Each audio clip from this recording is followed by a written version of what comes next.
Yan, good morning sa inyo lahat dyan. This is Chris Hen. Welcome to my vlog. At nandito tayo ngayon sa Bypass Bukawi. At ating muling update itong ginagawa nilang PNR and SCR Bukawi Station and Viaducts. At ito na po yung viaducts na patungo doon sa may station. Dyan po sa may Governor F. Halili. At ating tignan dyan at i-update yung station kung ano na yung mga progress dyan. At yung launching gantry na galing naman po dito sa may Marilao, yan po inilipat na po dyan para makumpleto na po yung putol na viaduct dyan sa pagitan ng Bukawi at Balagtas. So ating i-drone dyan para makita nyo at lapitan po natin yan, puntahan natin yan ng malapitan yan mamaya, ano? So nandito po yung Philippine Arena dito po sa ating basing, no? At yung North Luzon Expressway. At dito naman po sa ating kaliwa ay patungo po yan ng MacArthur Highway. Ayan po, no? So dito yung viaduct naman na ito ay patungo po yan ng Marilao. Ayan. Ay mag-drone para makita nyo yung iba pang progress nitong ginagawa nilang PNR and SCR project.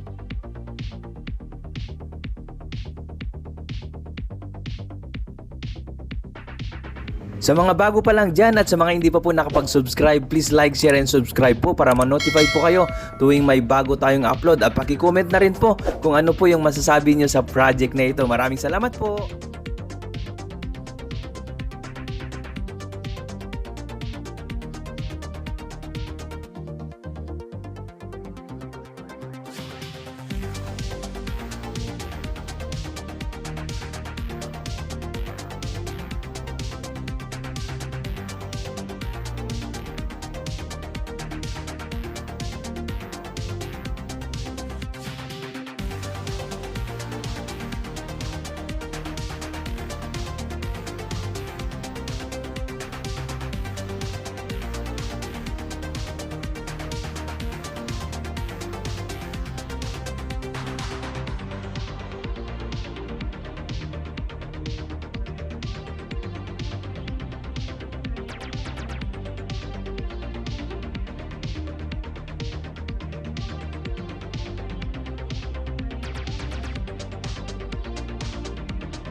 So yan, nandito tayo ngayon sa may Governor F. Halili Avenue. So kung saan nandito naman yung itinayo yung station.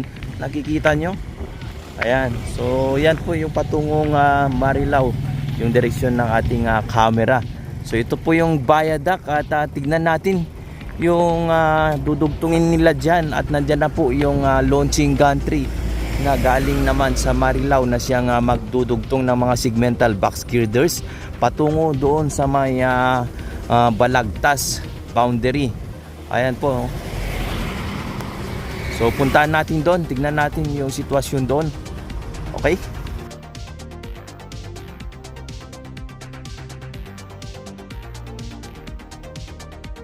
Ito po yung launching gantry na galing sa Marilao. Nandito po tayo ngayon sa barangay Ayukit o Ayukit Subdivision.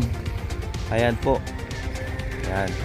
So binubuo na po yan, no? Yan po. So hanggang doon gagawin itong mga natitira pang poste dito hanggang doon sa may barangay Taal. So ito na lang po ang kulang para madugtong itong viaduct mula Malulos hanggang doon sa may Malinta Bridge ng Valenzuela. So yan.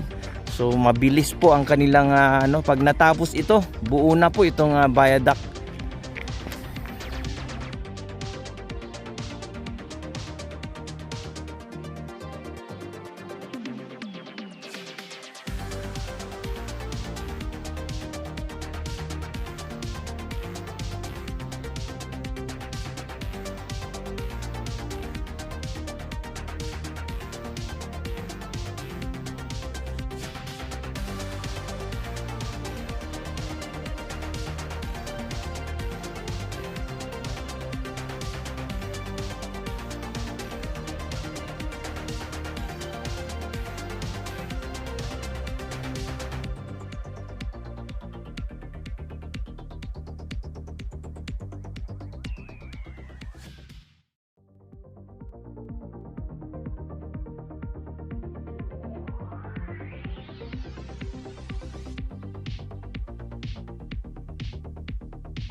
So yan, hanggang dito po muna ang ating update sa project na ito. Maraming salamat po sa inyong patuloy na pagsuporta sa ating YouTube channel. At sa mga bago pa lang dyan na hindi pa po nakapag-subscribe, please click subscribe para ma-update ko tuwing may bago tayong video. Maraming salamat po muli. God bless!